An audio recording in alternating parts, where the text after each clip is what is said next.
The tavern is warm in the way only places like that ever are. Too many bodies. Too much smoke. The smell of spilled ale ground into the boards by years of boots that have nowhere better to be. A fire burns low in the hearth. A pot bubbles behind the bar.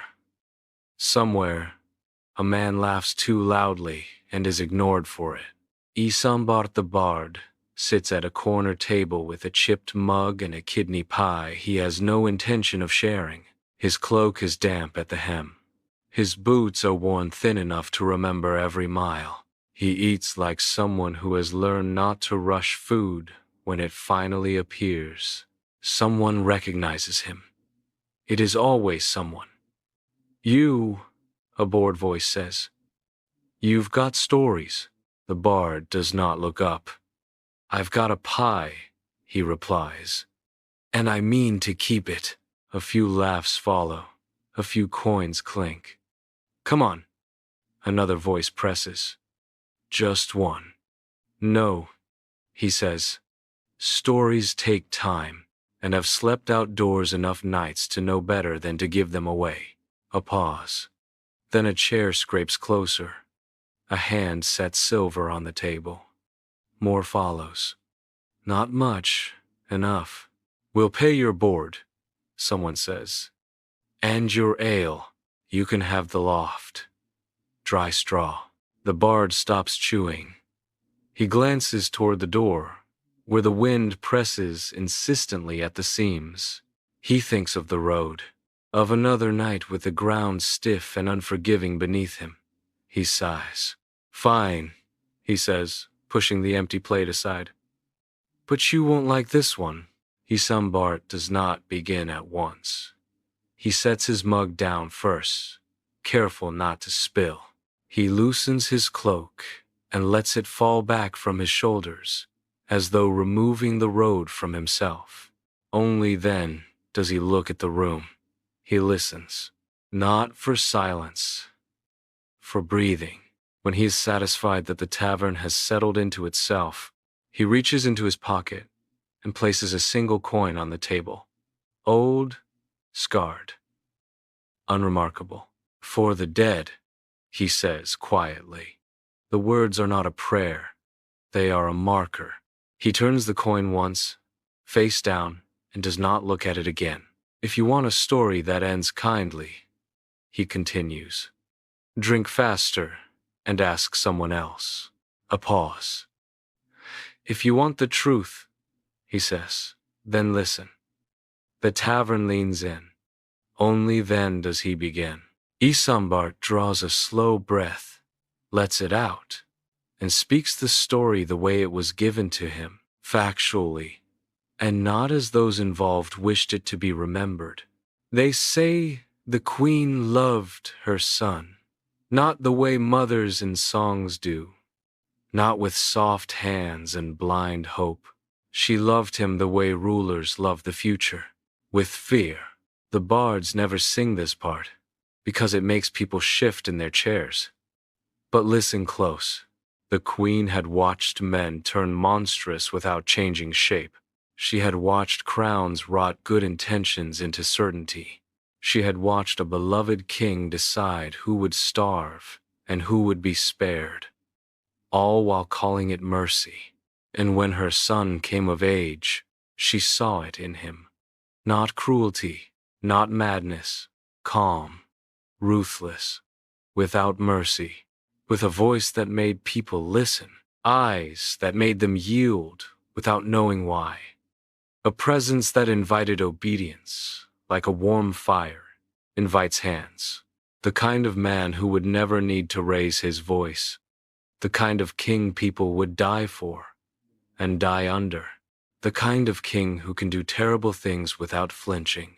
So the queen went where queens go when prayers fail, down into the old places, to the magic that does not care if you weep while you speak. She did not ask for his death. She did not ask for his forgiveness. She asked for his humiliation. "Make him small," she said. "Make him loathsome.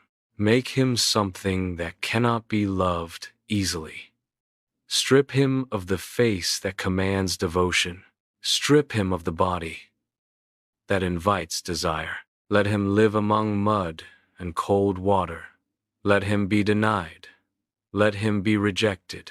Let him learn the hard lesson of consequence and what it feels like to exist without power, without control, and without the protection of dignity. And if he endures it, if he survives being seen as nothing, then perhaps he will deserve to be something again. Perhaps he will learn that if you act without regard for the small, the unwanted, and the despised, you will become indistinguishable from the threat you claim to prevent. Perhaps he will learn how easy it is for decent people to justify harm when the victim is inconvenient. The mother in her hoped, but the queen in her knew certain things. She knew the curse might not redeem him. She knew it might sharpen him instead. But as a queen, she also knew this. A king who has never been powerless will always believe his reasons are enough. The old magic listened to her mother's plea. It always does. The night the prince chose the curse, the palace slept as though drugged. No footsteps moved through the halls. No whispers slipped from beneath the doors. Even the guards leaned heavier on their spears. Eyes dulled, thoughts slowed to a careful blur. Only the queen moved freely. She led her son down stone stairs that had not been used in generations, into a part of the palace built before comfort learned how to soften power. The torches burned low there, flames bending inward, as if they wished to flee the walls that remembered too much. "You do not have to watch," she told him. "I do," the prince replied. His voice was steady. That frightened her more than pleading ever could. At the bottom waited a basin of dark water, fed by no visible spring. The air around it smelled of iron and damp earth. Old magic, the kind that remembered names better than faces. The kind that did not care how old a man was, or how willingly he stood before it. The prince stopped at the basin's edge. For a moment, he did not look at the water. He looked at his hands instead, long-fingered, clean, already accustomed to being obeyed without raising his voice. "You sent for me because you see it," he said quietly. The queen did not answer at once. "You have felt it too," he continued. "The way people listened when I spoke, the way they waited to be told what to think, what to want." Her silence served as confirmation enough. "I was of age," he said. "I could have refused you. I could have left this place. I could have taken a horse before dawn and let the world decide what I would become." He finally looked at her then, "And I would still have become it." The queen's jaw tightened. "I watched my father," the prince said. "Watched how mercy thinned when it was never questioned, how certainty grew teeth. I felt it begin in me. Not cruelty, conviction." He exhaled, slow and controlled. "That was what terrified me." "You know what this will cost," the queen said as she stepped closer. "I know what it prevents," he answered. She studied him then, not as a mother, but as a ruler measuring consequence. He stood tall, too tall, shoulders straight, expression composed, as though he had already learned how to hide regret behind dignity. "You will be despised," she said. "Mocked, thrown aside." "I know," the prince said calmly. "You will be touched with revulsion," she continued. "Fed scraps, spoken to as if you are less than a thing." "I know," he repeated. "And you would not be able to defend yourself," she added. "You would have no voice anyone wished to hear." "I know, mother," he said. Her voice faltered despite herself. and you might never be restored. That finally made him hesitate. Not long, just enough to prove he was still human. He closed his eyes. If that is the price of not becoming a king who mistakes obedience for love, he said, for not becoming a murderous monster in the face of disobedience, then I will pay it. The queen closed her eyes. When she opened them, the spell was already awake. She spoke the words carefully. Each one took something from her. Strength, years, mercy. The prince stepped into the basin without flinching. The water climbed his legs, like hands that did not ask permission. His bones bent. His breath shattered. His scream did not last long. When it was over, a frog clung to the slick stone edge. It was no small pond creature fit for a child's jar or a cook's knife. He was larger than any frog, had a right to be heavy as a child, dense as a sack of wet stone. Its body was massive and compact, dense with coiled power, as though the spell had compressed a man's strength rather than erased it. The stone beneath its forelimbs showed fine fractures where its weight bore down, hairline cracks spidering outward in quiet warning. Its skin gleamed darkly, slick as wet iron, mottled in shades too deep for any marsh. The surface did not merely shine. It seemed to drink the torchlight and give it back altered, duller, as if light itself hesitated to linger. Thick muscles bunched beneath that skin, visible even at rest, built not for fleeing but for sudden, devastating motion. The head was broad and heavy-jawed, the mouth set too wide, the line of it curving into something that suggested patience rather than hunger. When it opened slightly to draw breath, the sound was low and wet, unpleasantly substantial. This was a throat that could swallow more than flies. Its eyes were the worst of it. They were large, glassy, and fixed with intelligence that did not belong in any pond. They did not dart or blink like an animal's. They watched, measured, held. Anyone meeting that gaze would have known instinctively that this creature remembered pain, understood intent, and would not die easily. The frog did not move when the queen kneeled. It did not retreat. It did not threaten.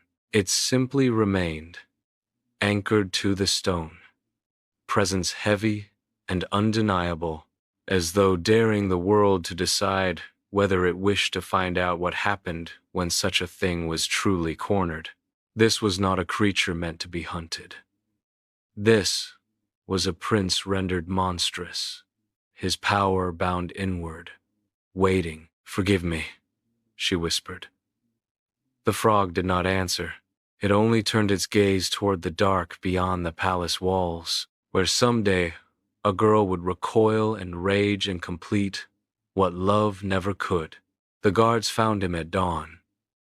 They had been told what to expect: a creature, a mistake, something grotesque enough to be contained by walls and orders. What they saw instead made them stop short at the archway. The frog moved slowly across the stone, each placement of its limbs deliberate, the weight of it carried without hurry. Its body scraped faintly against the floor, not clumsy but grounded, as though it belonged more firmly to the palace than the men sworn to defend it. One guard lifted a spear. He did not lower it, but he did not advance either. The frog turned its head, just enough. The guard felt it then, not fear in the sharp sense, not panic, something colder. The sudden certainty that if the spear struck, it would not end cleanly. That, whatever answered back, would remember the attempt. The other guard shifted, boots scraping stone. No one spoke. No one laughed it off. They stood aside without being told to. The frog passed between them. Its eyes did not linger. It did not threaten. It did not flee. It moved with the calm of something that knew it had already survived worse hands than theirs. By the time it reached the outer gate, the guards had made no sound at all. Later, some would say it left because it was driven out. Others would insist it escaped. The truth was simpler. The palace had no place for it anymore. And the frog, understanding this as well as any man ever had, slipped into the low places beyond the walls, where fear was quieter and hunger more honest. Days passed, or weeks. Time lost its manners. Cold crept into his bones, thin as needles. Hunger followed, patient and exacting. Children shrieked when they saw him. Servants hurled pebbles. Dogs learned to chase the shape that never fought back. They chased, but they did not bite. The dogs would rush him in a flurry of noise and bravado, then skid to a halt just out of reach, hackles raised, whining low in their throats. They circled, they barked. They never closed the distance. People noticed this, even if they pretended not to.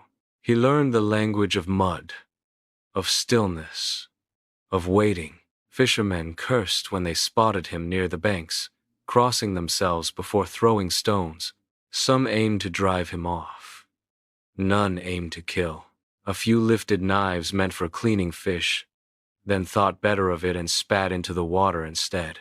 There was something wrong about him, and everyone felt it. Not danger in the way of teeth and blood, but weight, presence, the sense that harming him would not end with him. The curse worked as it was meant to. Each insult scraped something smooth from him. Each night pressed him flatter against himself.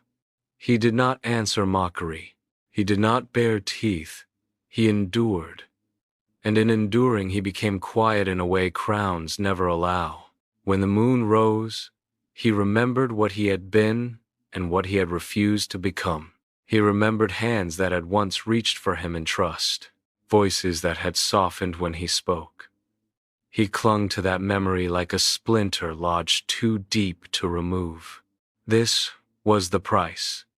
He paid it daily. This story has a princess. But then, most of them do. She was not more beautiful than the others, nor more cruel, nor more kind. She was exactly the sort of princess such stories require. The princess was not cruel. That was the mistake everyone made when they spoke of her later. She was dutiful, polite, educated in all the ways that mattered to a court. She knew when to lower her eyes and when to raise her chin. She knew which smiles were currency and which were weapons. She moved through the palace like someone who understood she was being watched and had learned how to survive it. Kindness, when required, was performed flawlessly. But kindness, like love, had never been necessary. She was the king's youngest daughter, born after the line of succession had already settled into certainty. She would not inherit a crown. She would not be asked to rule. Her value lay elsewhere. In marriage, in alliance, in the quiet, decorative promise of being useful later. So she learned to take what was offered and want nothing more. The court praised her composure, her restraint, the way she never asked for what could not be given. They mistook this for virtue. In truth, it was simply practice. She had learned early that tenderness invited correction, that affection was a debt others collected. So she kept herself tidy, contained, untouched. Her pleasures were small and solitary, her tempers brief but sharp, extinguished before anyone could remark upon them. The golden ball was one such pleasure. It had been given to her as a child and never taken away, perhaps because no one had thought it dangerous. It fit neatly in her hand, warm even in winter, its surface unmarred by time or use. When she threw it, it did not simply fall. It answered. No matter how far she cast it, no matter how carelessly, it returned. Sometimes it bounced back into her palm. Sometimes it rolled obediently to her feet. If it slipped into water or grass, it surfaced again without struggle, gleaming as though it had never been lost. It never chipped, it never sank, it never failed her. She did not think of this as magic. She thought of it as the way things were meant to behave. The ball asked nothing in return. No promise, no price. It existed to be thrown and returned, again and again, reinforcing a simple truth she had never needed to question. What belonged to her would always come back. It had never taught her what to do when something stayed gone. The morning she met the prince, she slipped away from the palace, not because she longed for freedom, but because she longed for quiet, not yet having learned that quiet and peace are not the same thing. The garden paths were empty, the air cool. The world arranged itself neatly around her for once. She walked toward the pond without ceremony, turning the ball in her palm, unaware that she was already being measured by a fate she did not believe in. She had never broken a promise that mattered. She had never been tested by one. And that was why the story could use her, because it only required that she believed the world would arrange itself around her, as it always had. And that kind of certainty broke more things than cruelty ever had. The princess came to the pond because it was quiet, not lonely, ordered. Still, the trees leaned inward without crowding, their branches stopping short of one another as if they understood restraint. The water held the sky without disturbance, a smooth, obedient mirror. It was a place that asked nothing of her, and that was why she preferred it. Here, nothing reached for her. Nothing waited. Nothing demanded response. She stood at the edge and tossed the golden ball into the air, catching it, releasing it again. The rhythm steadied her. The ball obeyed. It always did. On the third throw, the golden ball slipped from her hand. It flashed once in the sun and struck the water with a small, humiliating sound before vanishing beneath the surface. Her breath caught. Annoyance flared, sharp and unreasonable. She cursed under her breath and leaned forward, skirts brushing damp stone. She saw nothing at first, only her own reflection, broken and distorted by widening ripples, her face splitting apart and reforming in the dark glass of the pond. She knelt, peering down, already rehearsing how she would explain its loss to no one at all. Then the water shifted, not rippled, shifted. The surface broke, and something rose where the ball had fallen. It was not small. The frog hauled itself into view with deliberate strength, water sheeting off its body in thick rivulets. Its bulk displaced the surface instead of floating upon it. The stone at the pond's edge groaned faintly under its weight as it anchored itself there, forelimbs splayed, claws gripping slick rock. Her stomach turned. Its skin was dark and slick, stretched tight over heavy muscle, gleaming in a way that suggested flesh rather than hide. Veins pulsed faintly beneath the surface.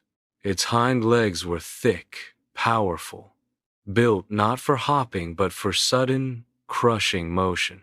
The mouth sat too wide in its head, the jaw heavy, the line of it curving downward in something that felt less like hunger and more like patience. And its eyes, they were wrong, too large, too still. They did not blink when the sun struck them. They did not dart or flicker like an animal's. They watched her with a fixed attention that scraped along her nerves, as though they understood shape and proportion, and found her wanting. Disgust rose hot and immediate, flooding her throat. Not fear, disgust, the kind that came from boundaries, crossed too closely, from flesh where flesh should not be, from the obscene suggestion that this thing belonged anywhere near her. When it spoke, the feeling sharpened. "I can retrieve it," the frog said, his voice disturbingly clear. "If you promise to agree to my terms." The sound of words emerging from that mouth made her recoil a step, skirts rustling sharply. Speech did not elevate him. It only made the violation more complete. "You speak," she said. "I do." The voice was calm, reasonable, almost polite. That made it worse. She straightened, forcing composure back into place. She glanced around the garden, searching for witnesses.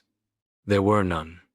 No court, no guards, no servants lingering at a respectful distance. Just water, trees, and a creature that should not have been allowed a voice. The world held its breath.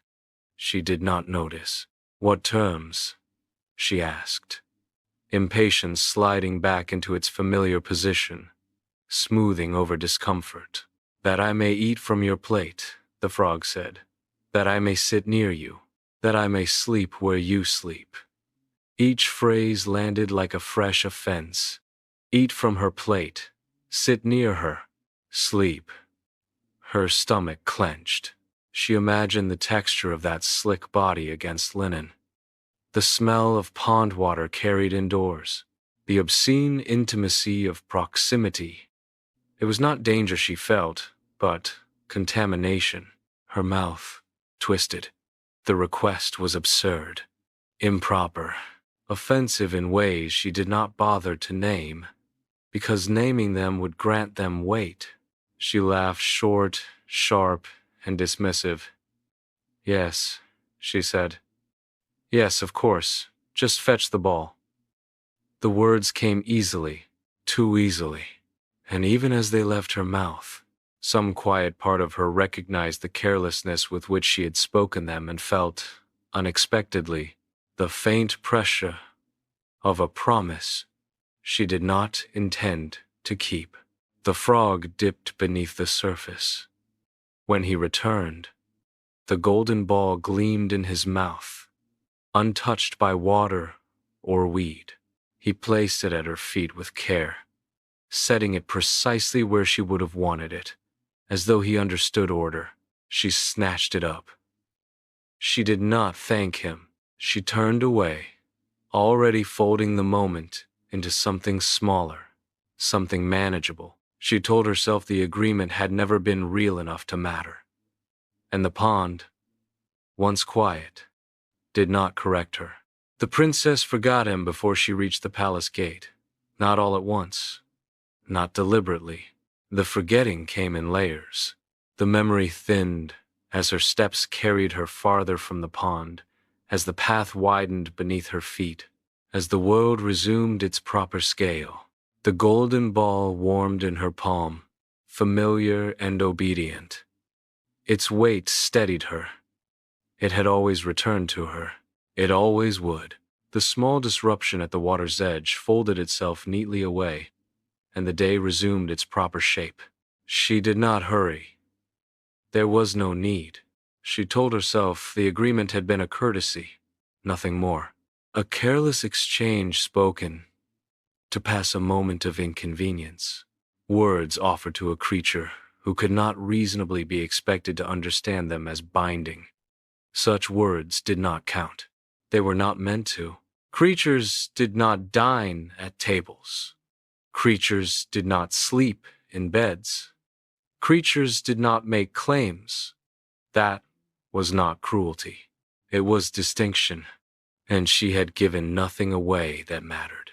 The frog waited at the edge of the pond, where the water darkened and the reeds whispered to one another.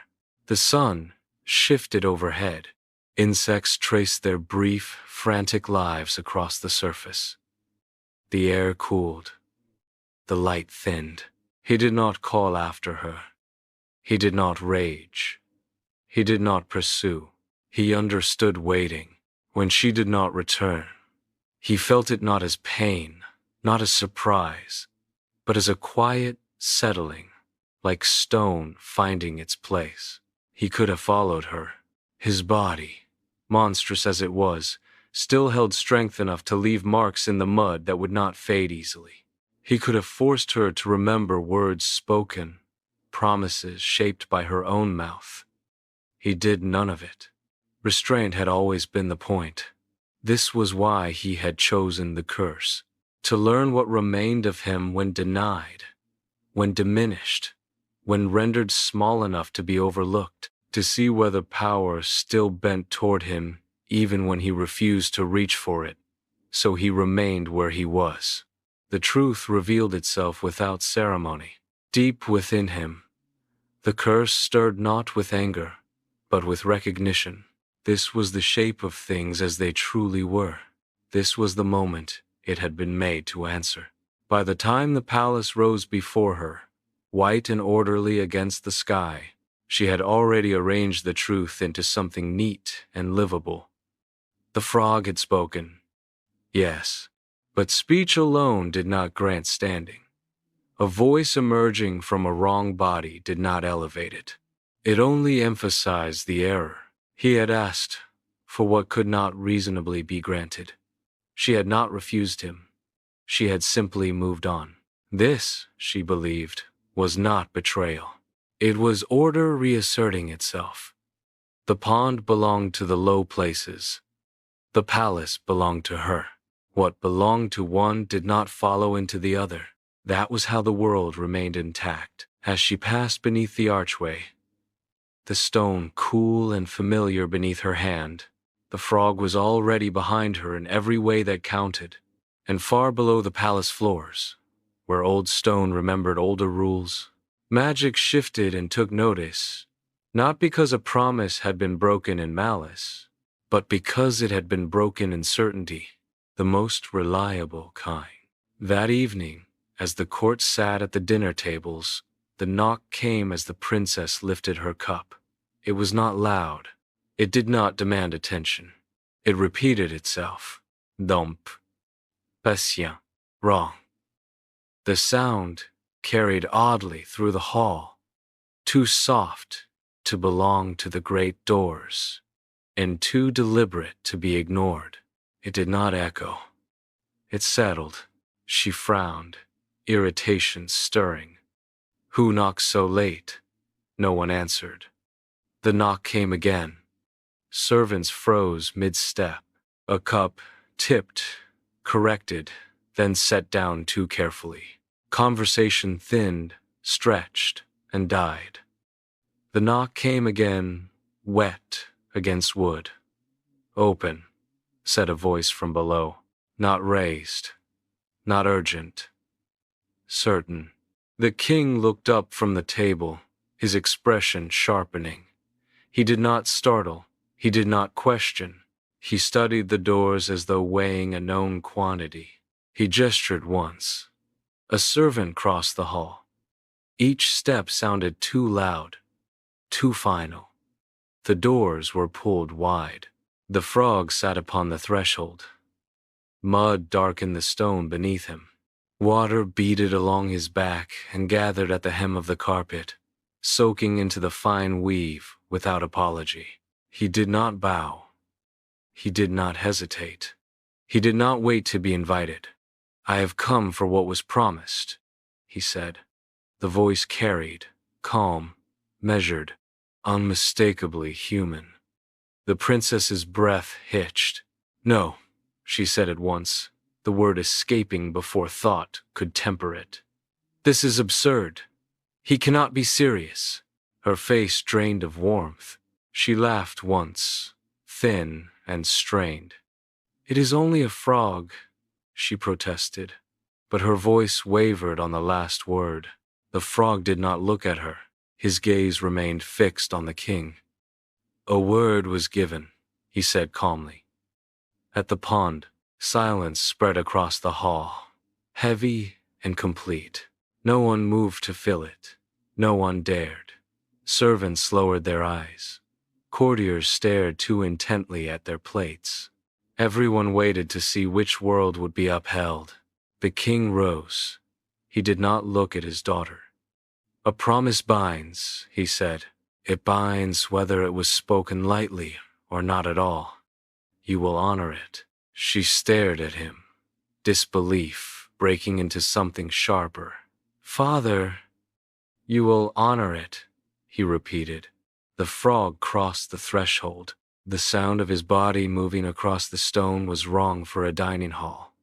Wet, substantial. Each placement of limb left a mark behind, a visible trail from the low places into the heart of the palace. The world she had arranged so carefully did not bend. It opened. A chair was drawn back. A place was set.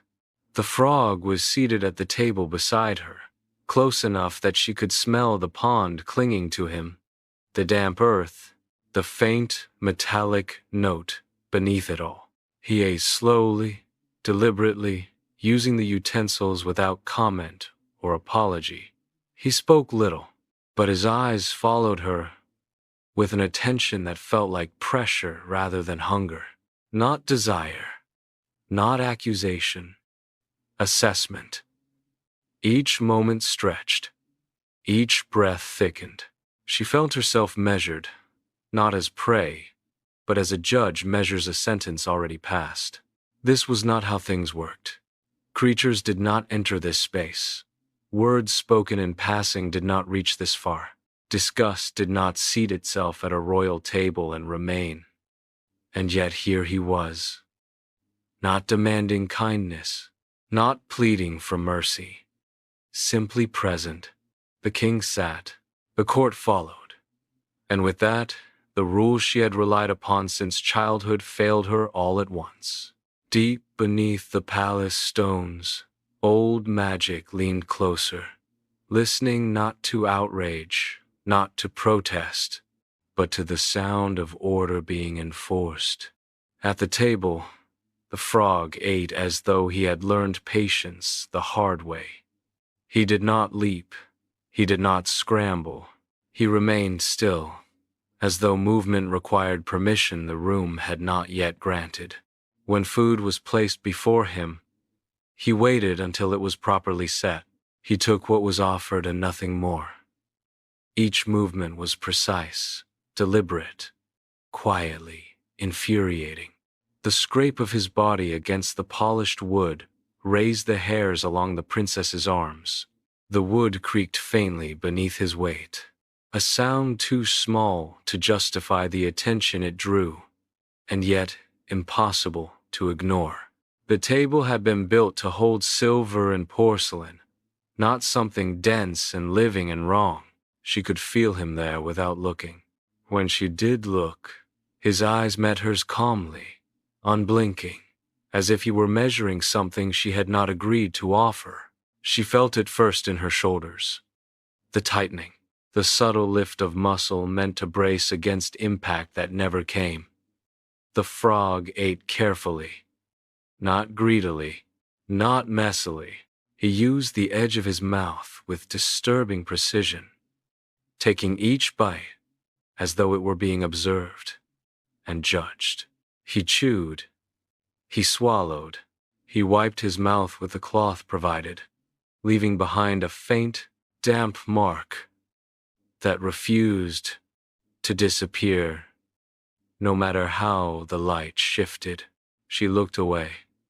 The scrape of his plate followed her anyway. He spoke only when spoken to. When he did, his voice carried neither apology nor presumption. It was measured, considered, appropriate in a way that felt rehearsed. This was worse than insolence. This was belonging. "Must he sit so near?" she asked at last, keeping her voice even, reasonable. The sort of request that ought to be granted without discussion. "You said yourself the promise did not specify distance," the king replied. The frog said nothing. The space beside her felt occupied long before he touched it. Heat gathered there, awareness, The steady knowledge of a presence that did not yield simply because it should. Her appetite vanished. Each swallow felt watched, counted, mirrored. Lifting her cup required thought. The simple mechanics of her body felt suddenly conspicuous, as though the room had begun paying attention to her in a way it never had before. She realized then that it was not the frog who unsettled her. It was the way no one intervened. When the meal ended, she rose at once, relief sharp and fleeting. She did not look back as she left the hall. She told herself this, too, would end at the threshold. That chambers were inviolate, that even promises had limits. She was wrong. The sound of him followed her down the corridor, a damp, persistent whisper against stone, not hurried, not delayed. It kept time with her steps, as though they had always been meant to walk together. Her pace quickened, her spine tightened. She did not run. She would not grant the moment that concession. At her chamber door, she stopped. Her hand hovered at the latch. "No," she said. The word pressed flat with restraint. "This is enough." "You agreed," the frog answered. His voice was closer now, carrying into the hollow of her throat, into the place where breath turned. "To sleep where you sleep." The door opened. The chamber was unchanged. The bed was turned down. Candles burned low. Everything was precisely where she had left it. The order of it should have steadied her. It did not. The frog climbed onto the mattress without invitation. The sheets dipped. The bed accepted his weight without protest, the frame answering him with a low, intimate creak. Linen shifted. The lavender scent rose, sharp and unmistakable. Her scent, the intimacy of it, struck her like a slap. She stood rigid, heart racing, skin pulled tight, with a revulsion that curled inward, growing hotter, sharper, harder to name. This was not fear. This was violation without touch. That, finally, was unbearable. The bed had always been hers alone, the one place where nothing was required of her, where her body existed without scrutiny or demand. To see it yield, even slightly, felt like accusation, like exposure. Her breath shortened. The room felt smaller. The air thickened. Her skin became too tight. "Sleep with me," the frog said. The words did not command. They assumed. Something inside her fractured then. Not loudly, but completely. The careful order she had constructed since childhood collapsed under the weight of a promise she had never believed could reach this far. She did not scream. She reached. The beautiful man did not rise at once. That was the first wrong thing. Where the frog had struck the wall, a naked human body lay folded at an angle the room did not welcome, as though gravity itself had misjudged him. One shoulder pressed too hard into the stone, the muscle drawn tight and trembling beneath skin still flushing with heat. His fingers were splayed wide against the floor, searching for purchase that no longer existed, remembering leverage meant for a different shape.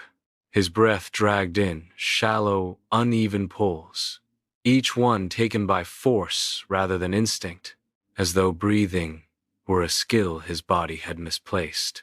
The princess waited for gratitude. It did not come. She waited for fury, for accusation, for the sharp, cleansing relief of being named cruel. That did not come either. Instead, he remained where he was, eyes open, gaze unfocused, as though the room had arrived too quickly, and he had not yet learned how to inhabit it. His chest rose and fell with effort. His jaw clenched, released, clenched again, teeth grinding faintly as sensation caught up with him. Pain then. Real pain.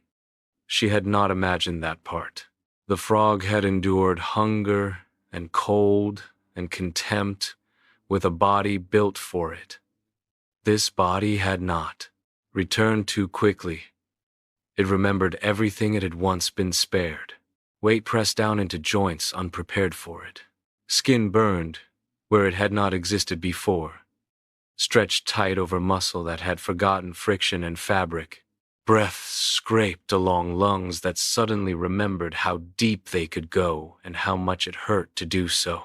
He made a sound, low, uncontrolled, not a cry, not a word.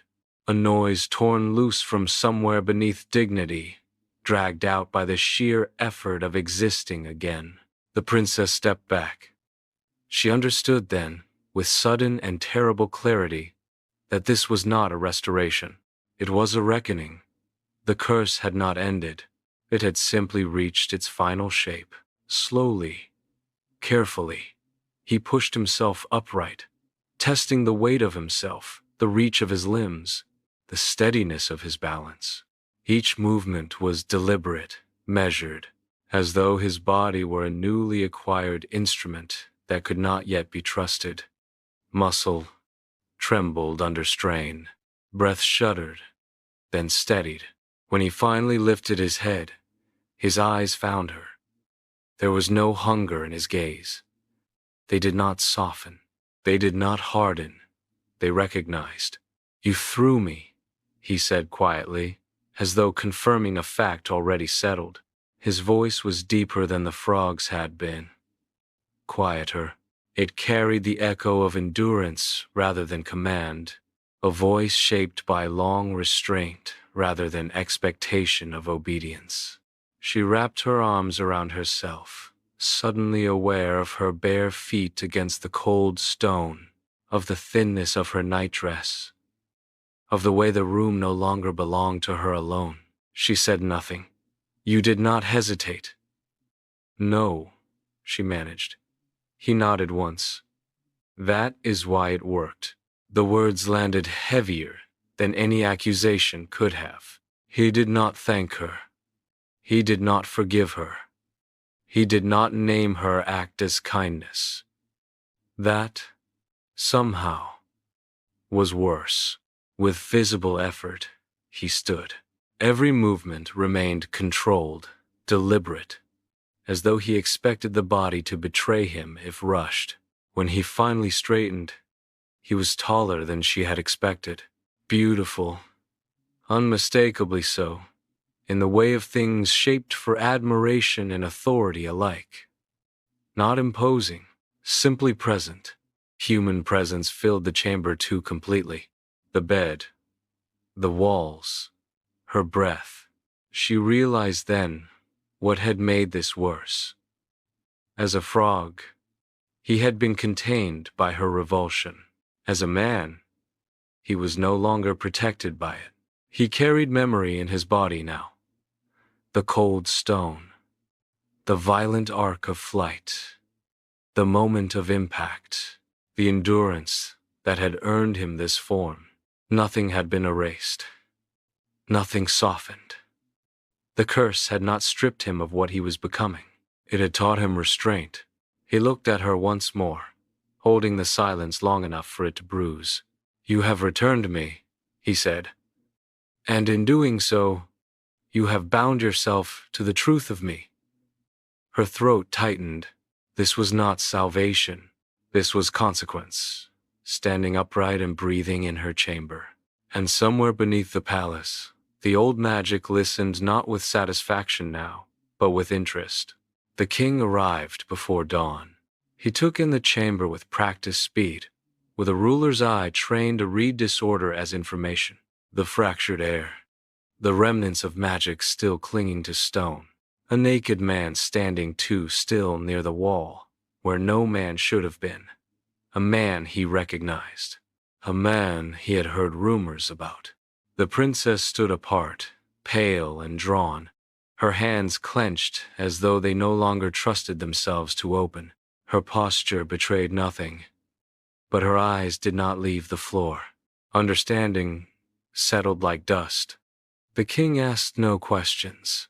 Recognition flickered across his face, not of truth, but of opportunity. "So," the king said after a moment to the man leaning against the wall, his voice measured and thoughtful, "she has resolved your curse, your highness." The words settled heavily in the chamber, smoothing over what had actually occurred.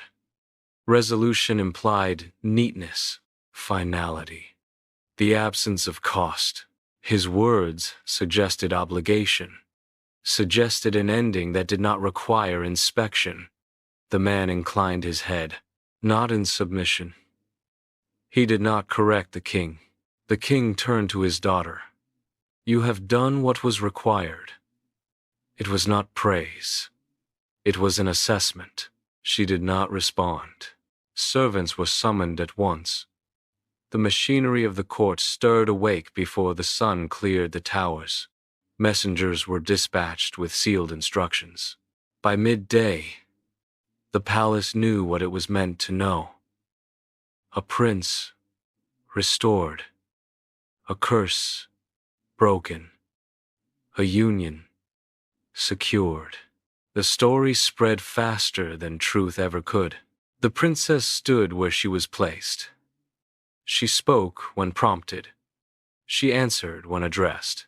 She did not look at the beautiful man beside her, not because she feared him, but because she understood him too clearly now. He was no longer cursed. He was contained. And now, so was she. The king spoke of alliances, of strengthened borders, of the stabilizing effect of such a restoration on both kingdoms. He spoke of the fortune of timing, of how neatly disaster had folded itself into advantage. He smiled once, privately pleased by the elegance of it all. A problem answered itself. A daughter deployed, a crown made safer. No one asked what the prince remembered. No one asked what he had learned while reduced to something despised. The marriage was arranged without delay. There was no feast, no song, only formal words spoken in a quiet chamber, witnessed by those who understood the necessity and would not speak of it aloud. The princess stood beside him, her hand placed in his by custom rather than desire. His fingers closed around hers, not possessive, not tender, simply acknowledging contact. He did not whisper comfort. He did not offer thanks. This was not a love story. It was a safeguard. She had seen him as loathsome and acted without kindness. She had broken the spell without wanting what lay beneath it. And because of that, the world would not suffer him crowned by adoration or ruined by worship. Bound to her, he would never be a myth again. Never a symbol, never a martyr, never a monster elevated by distance. She would be the one person who remembered what it took to return him to himself, the one presence he could not escape, the one witness he could not silence. His beauty would open doors. Her proximity would ensure that they closed behind him. Together, they formed a balance that neither affection nor hatred could achieve.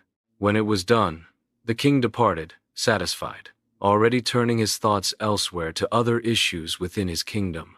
The princess remained. So did the restored prince. They were bound not by affection, nor by forgiveness. Between them stood the truth, neither named aloud. This marriage was not reward, nor blessing, nor reconciliation. It was a cage, and she was the lock, the living reminder of what he had endured, and the one charged with ensuring he never became it again. The tavern goes quiet before anyone notices it. The fire burns low, no longer crackling, only breathing. Cups sit untouched. Even the boards beneath their feet seem to listen. Isambard the bard does not smile. He rests his hands on the table as though concluding an account that cannot be revised. His voice lowers, not for drama, but because this is the part meant only for those who remain. They'll tell it different, he says. They always do. He glances once around the room, measuring faces, weighing who will repeat the lie and who will remember the truth. They'll say the spell broke because she loved him, that the monster was redeemed, that everything terrible ended cleanly. He leans closer, but spells don't care about love, and monsters don't fear it. The fire shifts. Someone swallows. So if a story ever tells you love broke the spell, remember this. It was disgust that saved the world. Isambard does not hurry the end. He lets the quiet hold long enough for the words to settle where they will. The fire shifts again. Someone exhales, as if they have been holding it without knowing why. Then he reaches for the coin. He turns it once between his fingers, listening to the faint scrape of metal against wood. That's the truth of it, he says. Not kindly, not cruelly, simply so. He slides the coin toward the edge of the table and closes his hand over it. What you do with it now, he adds, already rising, is no longer my concern. He gathers his cloak and heads for the warmth of the loft above, toward a bed of sweet-smelling hay. He does not look back at the faces watching him as he goes. The story is finished. The night is not. I hope you liked my video. Please give us a thumbs up and don't forget to subscribe.